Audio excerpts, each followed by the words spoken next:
Spring rain. Woody put on his raincoat. He pulled on his rain boots. Look at that huge puddle. He walked through the middle.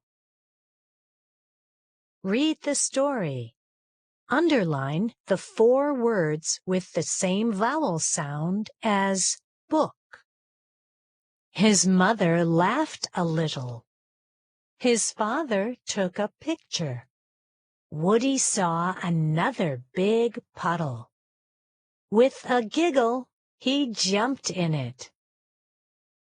Highlight the 3 words with the final syllable, ul. His beagle, Butch, joins Woody. They like a gentle spring rain. It is good for the plants. It is also a lot of fun. Splash!